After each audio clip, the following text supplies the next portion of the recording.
Hello students, welcome again to the new topic of sampling. This is the video of sampling part 3. Let's start. આ વિડીયોમાં આપણે સ્ટ્રેટિફાઈડ sampling ઉપર discussion કરવાના છીએ અને એના તે પ્રોબ્લેમ્સ આપણે સોલ્વ કરવાના છીએ. અને જેટલા 4 ફોર્મ્યુલાસ છે એના સેમ ટુ સેમ ફોર્મ્યુલાનું યુઝ આપણે આમાં કરવાના છીએ. તો જે પણ ફોર્મ્યુલા આપણે લાસ્ટ 2 વિડીયોઝમાં સેમ્પલિંગના 2 વિડીયોઝ છે એમાં જે પણ ફોર્મ્યુલાનું આપણે યુઝ કર્યું છે એ જ ફોર્મ્યુલામાં ફરીથી હું તમને બતાવી દઉં છું અને એના ઉપરથી આપણે અલગ ટાઈપના જે ક્વેશ્ચન્સ છે એ તમને બતાવે છે સોલ્વ કેવી રીતે કરવાનું છે. તો question number formula number 1. Population means capital Y bar sigma I is equal to 1 to K capital Ni yi bar upon n. હવે તમને ફોર્મ્યુલાઝ હું થોડા શોર્ટમાં બતાવીશ કેમ કે એના ઉપર આપણે લાસ્ટ 2 વિડીયોઝમાં કમ્પ્લીટલી ડિસ્કશન કરી લીધું છે બ્રીફમાં કે વાય બાર શું છે, વાય આઈ બાર શું છે, બધી જ વસ્તુ તમને મેં પહેલા કહી દીધેલી છે. એટલે હવે આપણે એમાં ટાઈમ થોડુંક નથી બગાડવાનું. If the population is divided only into two strata, then y bar is equal to n1, y1 bar plus n2, y2 bar upon n1 plus n2. બરાબર. y1 બાર શું છે? પોપ્યુલેશન મીનનો જે ફર્સ્ટ પાર્ટ છે એનું mean છે. y2 બાર છે જે second part છે પોપ્યુલેશનનું એનું મીન છે. n1 n2 અહીંયા જે ફર્સ્ટ પાર્ટ પોપ્યુલેશનને તમે 2 પાર્ટ્સમાં ડિવાઈડ કર્યું છે. ફર્સ્ટ પાર્ટને કેટલા નંબર છે અને સેકન્ડ પાર્ટમાં કેટલા નંબર છે એના ઉપર આપણે n1 અને n2 ની વેલ્યુ લખશું. Second point, stratified random sample mean કે જે તમે પોપ્યુલેશનને ડિવાઈડ કર્યું છે જેટલા પાર્ટ્સમાં, પછી એના ઉપરથી તમે જે સેમ્પલ્સ લેશો એની માટેનું જે મીન ફાઇન્ડ કરવાનું આવશે એ તો વાય બાર એસટી સ્ટ્રેટિફાઈડ નો એસટી, તો એનું ફોર્મ્યુલા હશે I is equal to 1 to K capital Ni small y i bar upon n. અહીંયા તમારે સ્મોલ વાય આઈ બાર આવી જશે કેમ કે આપણે રેન્ડમ સેમ્પલ્સ ની વાત થાય છે. સેમ ટુ સેમ આમાં તે તમે પોપ્યુલેશન ને 2 પાર્ટ્સમાં ડિવાઈડ કરો તો શું ફોર્મ્યુલા બનશે? Y bar st is equal to capital N1 y1 bar plus capital N2 y2 bar upon capital N1 plus N2. કેમ કે હવે આપણે સેમ્પલ્સ ની વાત કરી છે તો y1 બાર જે હશે જે તમે ફર્સ્ટ પાર્ટમાંથી જે પોપ્યુલેશન નો ફર્સ્ટ પાર્ટ છે એમાંથી જે સેમ્પલ્સ લીધા હશે એનું મીન હશે અને y2 બાર જે સેકન્ડ પાર્ટ છે એનો જે મીન હશે ઈ છે. અને કેપિટલ N1 કેપિટલ N2 શું છે? પોપ્યુલેશન ને જે પાર્ટ્સમાં તમે જેટલા યુનિટ્સમાં ડિવાઈડ કર્યું છે, એક પાર્ટમાં કેટલા યુનિટ છે, બીજા પાર્ટમાં કેટલા યુનિટ છે એની સંખ્યા છે. Variance of the mean of stratified random sample તો V Y bar S T. તો આનું ફોર્મ્યુલા શું હતું? 1 અપોન n સ્ક્વેર n1 બ્રેકેટમાં n1 minus small n1 s1 square upon n1 plus જ્યાં જ્યાં 1 છે અહીંયા ફરીથી 2 કરી દો, 3 કરી દો, k કરી દો તો આપણો આ ફોર્મ્યુલા બની જશે વેરિયન્સ માટેનું. હવે 2 પાર્ટ્સમાં તમે ડિવાઈડ કર્યું હોય પોપ્યુલેશન તો શું બનશે? v y bar st is equal to 1 upon n square n1 બ્રેકેટમાં capital n1 minus small n1 s1 square upon n1 plus capital n2 બ્રેકેટમાં n2 minus small n2 upon small n2 s2 square. બરાબર. હવે s1 square and s2 square શું છે? s1 square variance of first system જે first part હોય population નો એનું variance અને s2 છે જે સેકન્ડ પાર્ટ છે એનું વેરિયન્સ. ફોર્થ ઇઝ કે તમે જેટલા ભાગમાં પોપ્યુલેશન ડિવાઈડ કર્યું છે એ બધાને સરવાળો કરી નાખો તો તમને ટોટલ પોપ્યુલેશન મળી જશે. Means capital N is equal to n1 plus n2 plus n3 and so on nk. If the population is divided into two strata then હવે તમે પોપ્યુલેશનને બે પાર્ટમાં ડિવાઈડ કર્યું હોય તો શું થાય? Capital N is equal to n1 plus n2. હવે આ બધા ચારે ચાર ફોર્મ્યુલા આપણે ફરીથી રિવાઇઝ કરી લીધા છે. હવે આપણે ક્વેશ્ચન્સ જોઈએ. એક્ઝામ્પલ, આમાં આપણે 2 ક્વેશ્ચન સોલ્વ કરવાના છીએ અને 3 ક્વેશ્ચન્સ તમને એક્સરસાઇઝમાં આપ્યા છે. હવે ક્વેશ્ચન્સ કયા ટાઈપના છે?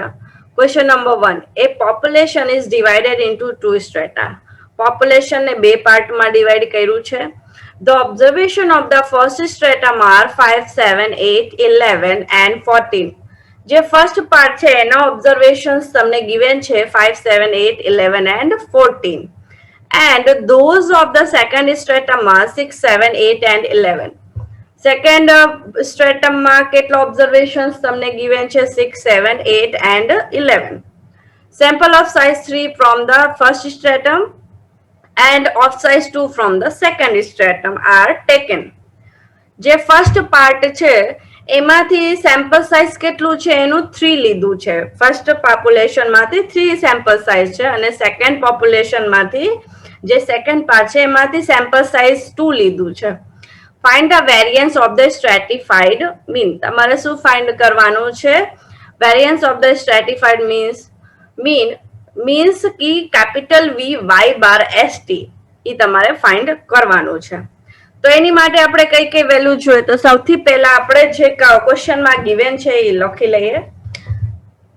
એ population is divided into two parts છે એટલે બે જ પાર્ટ હશે, capital N1 and capital N2. બરાબર. તો ઓબ્ઝર્વેશન્સ આપણે સૌથી પહેલા લખવાનું. Observations of the first stratum તો 5, 7, 8, 11 and 14. તો ટોટલ કેટલા ઓબ્ઝર્વેશન થયા? 5. તો કેપિટલ N1 ની વેલ્યુ થઈ 5. હવે જે ફર્સ્ટ પાર્ટ છે એમાં સેમ્પલ સાઇઝ આપણે કેટલું લેવાનું છે? 3 લેવાનું છે. તો સ્મોલ n1 ની વેલ્યુ થઈ 3. હવે similarly observation of the second stratum શું ગિવન છે? 6, 7, 8 and 11. તો કેપિટલ N2 ની વેલ્યુ થઈ 4. સ્મોલ n2 થયું 2. કેમ કે ક્વેશ્ચનમાં સેમ્પલ સાઇઝ 2 આપેલું છે સેકન્ડ સ્ટ્રેટમ માટે. હવે આપણે શું કરવાનું? જે ઓબ્ઝર્વેશન છે, કેમ કે પોપ્યુલેશન ઓબ્ઝર્વેશન છે એટલે આપણે કેપિટલ Y1 બાર ઈ ફાઇન્ડ કરવાનું અને કેપિટલ Y2 બાર ફાઇન્ડ કરવાનું. મીન માટે આપણે શું કરીએ છીએ કે જેટલા ઓબ્ઝર્વેશન્સ ગિવન હોય એ બધાનું એડિશન કરવાનું અને ડિવાઈડ બાય 5 કરવાનું. કેમ કે આમાં ફર્સ્ટ ઓબ્ઝર્વેશનમાં 5 આપેલા છે ટોટલ સંખ્યા અને સેકન્ડમાં 4 છે તો એમાં ડિવાઈડ બાય 4 આવશે. તો capital Y1 bar is equal to sigma Y1 upon capital N1. તો 5 plus 7 plus 8 plus 11 plus 14 divided by 5 is equal to 45 by 5 is equal to 9. Similarly, Y2 bar is equal to sigma Y2 upon N2 is equal to 6 plus 7 plus 8 plus 11 upon 4 is equal to 32 by 4 is equal to 8. તો population mean તમને first stratum અને second stratum નું મળી ગયું છે 9 and 8. અને total population capital N is equal to N1 plus N2 means 5 plus 4 is equal to 9. હવે તમને જો તમારે વી વાય બાર એસટી ફાઇન્ડ કરવાનું છે તો એની માટે તમારે વેરિયન્સ જોઈએ. ફોર્મ્યુલા જે છે સ્ટ્રેટિફાઈડ મીનનું, સોરી વેરિયન્સ ઓફ ધ સ્ટ્રેટિફાઈડ મીનનું, એમાં તમારે વેરિયન્સ જોઈ છે અને આ ક્વેશ્ચનમાં વેરિયન્સ આપેલું નથી. તો સૌથી પહેલા આપણે વેરિયન્સ ફાઇન્ડ કરશું.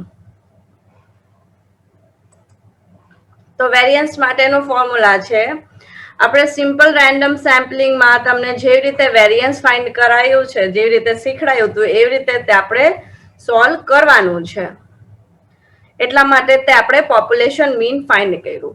તો S1 square is equal to sigma yi minus y1 bar નો whole square upon capital N1 minus 1. હવે જે તમે પોપ્યુલેશન મીન ફાઇન્ડ કર્યું છે અને તમારે ફર્સ્ટ સ્ટ્રેટમના જેટલા પણ ઓબ્ઝર્વેશન છે એમાંથી તમારે પોપ્યુલેશન મીનને માઇનસ કરવાનું અને એનું સ્ક્વેર કરી દેવાનું. તો જો 5 માઇનસ 9 નો હોલ સ્ક્વેર પ્લસ 7 minus 9 નો હોલ સ્ક્વેર પ્લસ 8 minus 9 નો હોલ સ્ક્વેર પ્લસ 11 minus 9 નો હોલ સ્ક્વેર પ્લસ 14 minus 9 નો હોલ સ્ક્વેર અપોન 5 minus 1. તો શું મળશે અહીંયા? -4 નો હોલ સ્ક્વેર પ્લસ -2 નો સ્ક્વેર પ્લસ -1 નો square plus 2 square plus 5 square upon 4. તો હવે એને આપણે સિમ્પ્લિફાઈ કરી નાખી. 16 plus 4 plus 1 plus 4 plus 25 by 4 is equal to 50 divided by 4 તમારો ફાઇનલ આન્સર મળ્યું 12.5. સિમિલરલી આપણે સેકન્ડ સ્ટ્રેટમ માટે વેરિયન્સ ફાઇન્ડ કરશું. તો S2 square is equal to sigma capital YI minus Y2 bar નો whole square upon N2 minus 1. હવે એનું શું આપણે પોપ્યુલેશન મીન ફાઇન્ડ કર્યું હતું 8. તો 6 minus 8 નું હોલ સ્ક્વેર પ્લસ 7 minus 8 નું હોલ સ્ક્વેર પ્લસ 8 minus 8 નું હોલ સ્ક્વેર પ્લસ 11 minus 8 નું હોલ સ્ક્વેર અપોન 4 minus 1. તો શું બનશે હવે -2 નો સ્ક્વેર પ્લસ -1 નો square plus 0 square plus 3 square upon 3. 4 plus 1 plus 0 plus 9 by 3 is equal to 14 by 3. તો તમારું x2 સ્ક્વેર મળ્યું 4.67. હવે વેરિયન્સ ઓફ સ્ટ્રેટિફાઈડ મીન ફાઇન્ડ કરવા માટે જેટલી વેલ્યુઝ જોતી હતી એ બધી જ વેલ્યુ આપણે ફાઇન્ડ કરી લીધી છે. તો હવે આપણે એને બધું ફોર્મ્યુલામાં મૂકી દેશું. તો variance of the stratified mean V y bar st is equal to કેમ કે બે પાર્ટમાં પોપ્યુલેશન ને ડિવાઈડ કર્યું છે એટલે આપણે 2 સુધી જ ફોર્મ્યુલા લખવાનું. તો 1 upon n square is equal to capital N1 બ્રેકેટમાં capital N1 minus small n1 s1 square upon small n1 plus capital N2 બ્રેકેટમાં capital N2 minus small n2 s2 square upon n2. હવે જેટલી જ value આપણે find કરી છે બધી આમાં મૂકી દેવાની. તો 1 upon 9 square બ્રેકેટમાં 5 minus 3 into 12.5 by 3 plus 4 into 4 minus 2 into 4.67 upon 2. તો is equal to 1 upon 81 બ્રેકેટમાં 5 into 2 into 12.5 by 3 કેમ કે 5 minus 3 કરશો એટલે 2 મળશે તમને plus 4 into 4 minus 2 એટલે 2 into 4.67 એને એમને રાખવાનું ડિવાઇડેડ બાય 2.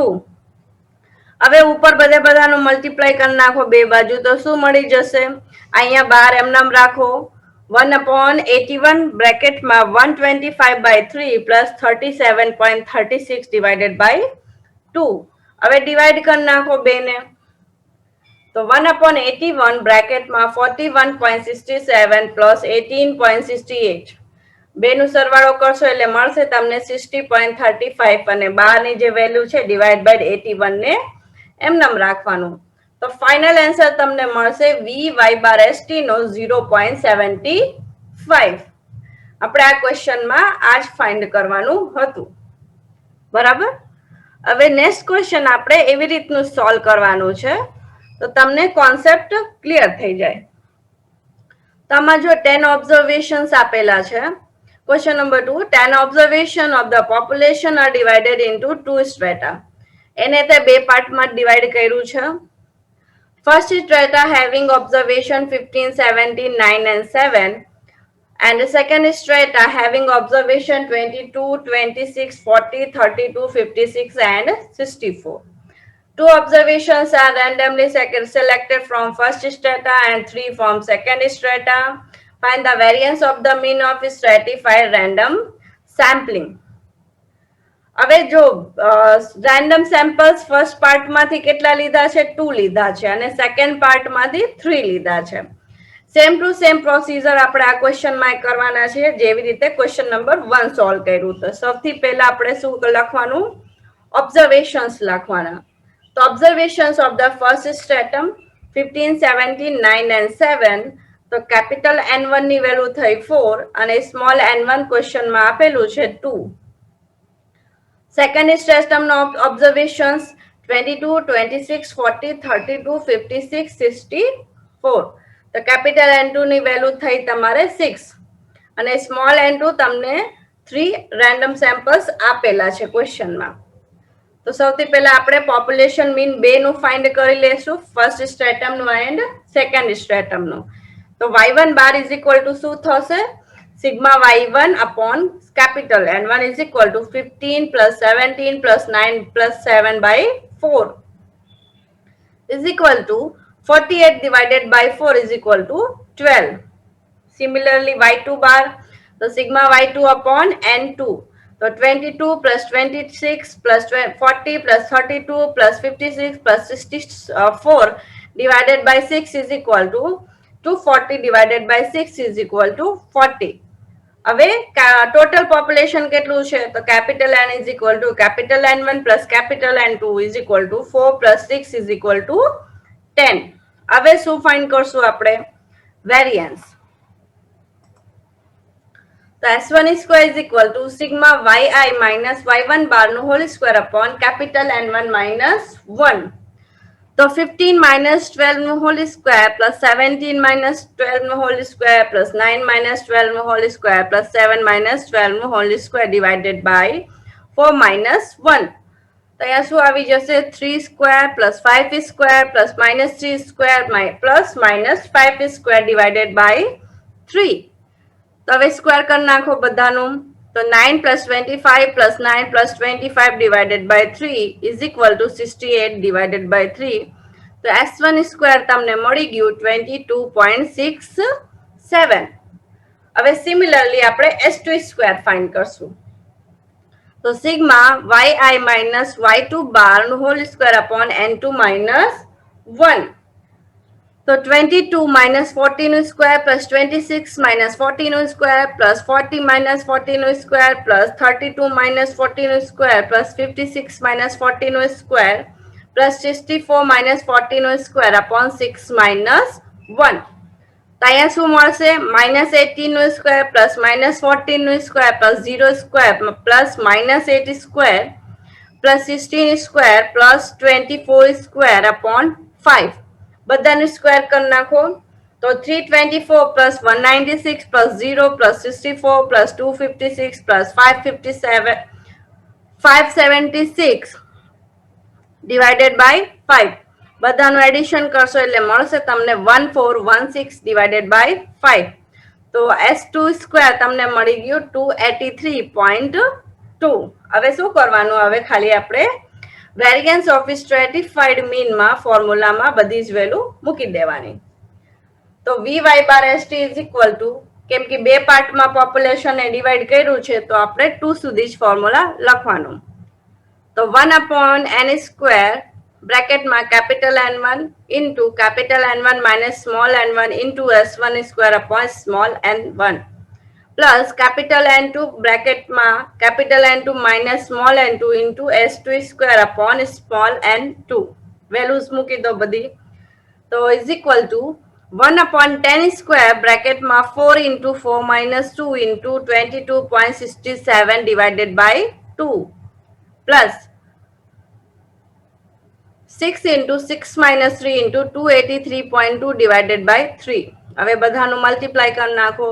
તો 1 upon 100 is equal bracket માં 4 into 2 into 22.67 divided by 2 plus 6 into 3 into 283.2 divided by 3. હવે 3 નું બે બાજુ મલ્ટીપ્લાય કરશો એટલે 12 તો 1 upon 100 ફિક્સ છે. અંદર શું બની જશે 181.36 divided by 2 પ્લસ અહીંયા શું આવી જશે 5097 divided 0.6 divided by 3. હવે બધાનો ભાગાકાર કરી નાખો ડિવાઈડ કરી નાખો એટલે વેલ્યુ મળશે તમને 90.68 પ્લસ 1699.2 અને 1 upon 100 બાર આપણે એમનેમ રાખ્યું છે છેલ્લે આપણે એને એની સાથે ભાગાકાર કરવાનું ડિવાઈડ કરવાનું. તો હવે બેનું એડિશન તમને મળશે 1789.88 divided by 100. તો ફાઇનલ આન્સર vy બાર st તમને મળી ગયું 17.89. આપણે આજ ફાઇન્ડ કરવાનું હતું. હવે એક્સરસાઇઝ બે ક્વેશ્ચન મેં તમને કરાવી દીધા છે સેમ ટુ સેમ. આ ત્રણે ત્રણ ક્વેશ્ચન્સ સિમિલરલી તમારે ગણવાના છે. ખાલી તમારે ઓબ્ઝર્વેશન્સ અલગ આપેલા છે અને લગભગ બધા જે પોપ્યુલેશન્સ છે આમાં બધાને 2 પાર્ટ્સમાં ડિવાઈડ કર્યું છે. જો ક્વેશ્ચન નંબર 1 માં 6 ઓબ્ઝર્વેશન્સ છે. ફર્સ્ટ પાર્ટમાં કેપિટલ N1 ની વેલ્યુ 3 છે, કેપિટલ N2 ની વેલ્યુ પણ આમાં 3 જ આપેલી છે અને random sample of size 2 are taken from each stratum. જે રેન્ડમ સેમ્પલ્સ આપણે લેવાના છે small n1 and small n2. આ ક્વેશ્ચનમાં એમને 2 ફિક્સ કરી નાખ્યું છે. સ્મોલ n1 ની વેલ્યુ 2 છે અને સ્મોલ n2 ની વેલ્યુ પણ 2 છે. તો તમારે શું ફાઇન્ડ કરવાનું છે જો find variance of the stratified mean V Y bar S T find કરવાનું છે. સિમિલરલી ક્વેશ્ચન નંબર 2 માં 7 ઓબ્ઝર્વેશન્સ છે. Population are divided into 2 strata. બે પાર્ટમાં પોપ્યુલેશનને ડિવાઇડ કર્યું છે. ફર્સ્ટ પાર્ટના ઓબ્ઝર્વેશન છે 8, 10, 12 એન્ડ સેકન્ડ પાર્ટના છે 10, 12, 15 એન્ડ 17. હવે રેન્ડમ સેમ્પલ્સ કેટલા લેવાના છે જો for stratified random sample a sample of 2 units is taken from each stratum. આમાં તે small n1 and small n2 ની વેલ્યુ 2 ક્વેશ્ચનમાં આપેલી છે બરાબર. આમાં તમારે વેરિયન્સ ઓફ સ્ટ્રેટિફાઈડ મીન ફાઇન્ડ કરવાનું છે મીન્સ વી Y bar S T find કરવાનું છે. Question number 3 a population which contains 7 observations. આમાં ઓબ્ઝર્વેશન્સ ટોટલ કેટલા આપેલા છે 7 છે. are divided into 2 strata. બે પાર્ટમાં ડિવાઇડ કર્યું છે. Observations of first strata and second strata. હવે ફર્સ્ટ પાર્ટનો ઓબ્ઝર્વેશન્સ છે તમારે 14, 16, 20 એન્ડ 26. સેકન્ડ પાર્ટના છે 5, 9 એન્ડ 10. હવે random sample of size 2 is taken from each strata. આમાં તે એમને small n1 and small n2 ની વેલ્યુ 2 આપી દીધી છે. obtain the value of variance of the stratified random sample. Means આમાં તે તમારે વી Y bar S T find કરવાનું છે. તો સિમ્પલ ક્વેશ્ચન્સ છે. બે ક્વેશ્ચન્સ પહેલા તમારે સરખી રીતે જોઈ લેવાનું, એના ઉપરથી આ 3 ક્વેશ્ચન્સ સોલ્વ કરજો. Okay, thank you.